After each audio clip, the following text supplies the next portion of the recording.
Happening right now, there's a news conference going on in Bristol about the dangers of flooding, which is still very much a concern given the rain we're still seeing from Henri. Now, the mayor of Bristol and the lieutenant governor and public works officials are all speaking at Quinlan Park right now. Let's listen in. I was able to utilize both on Wednesday, Thursday storm and over the weekend was approximately 400 feet up from where we're standing on the Pequabic River.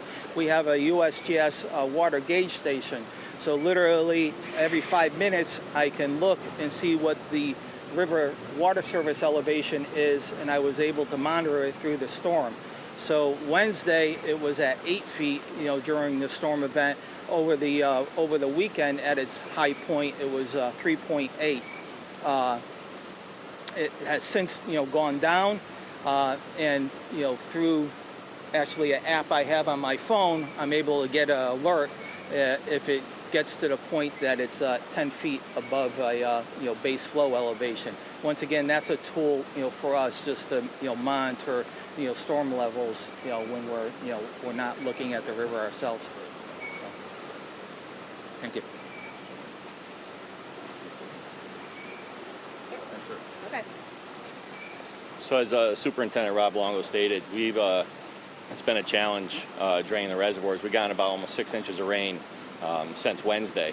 So as of now, we are continuing to lower our reservoirs as much as we possibly can. Today we're expecting to get another 2 to 4 inches of rain. So we're trying to get the reservoirs down as much as we possibly can. Also trying to get them down as much as we can to also maintain a good water level for production reasons wise. But that's about all I got. All right. Mayor, thanks so much for having me. The governor has asked me to go to the western part of the state. He is in the eastern part of the state because still out in eastern Connecticut, we have approximately 8,000 homes without power. And Avangrid this morning is reporting about 1,000 people out of power.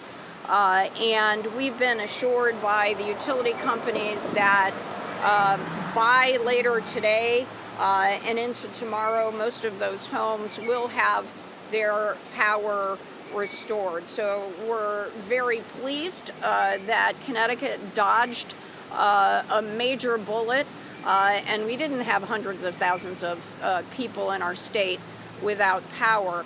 Having said that, we are not quite out of the woods yet because the weather report that the governor and I got from the National Weather Service this morning is that we are going to have another several inches of rain depending on the part of the state that you're in.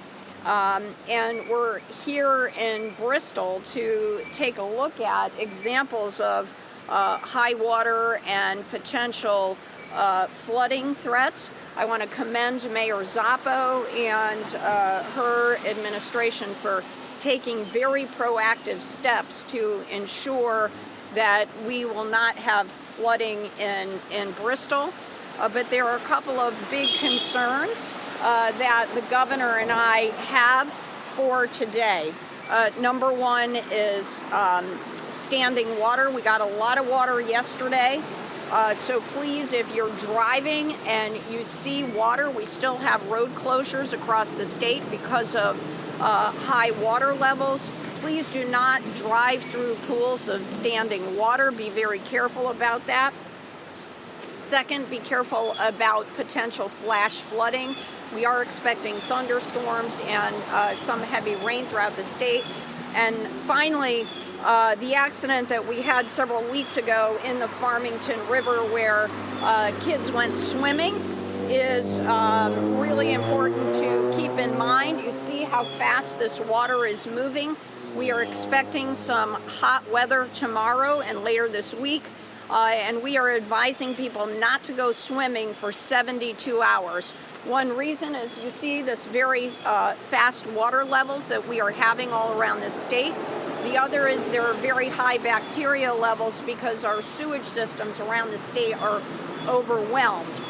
So our public health commissioner has asked that people not go swimming for the next 72 hours in some of our public recreation areas. Let me just say that we had a good experience with the utility companies yesterday.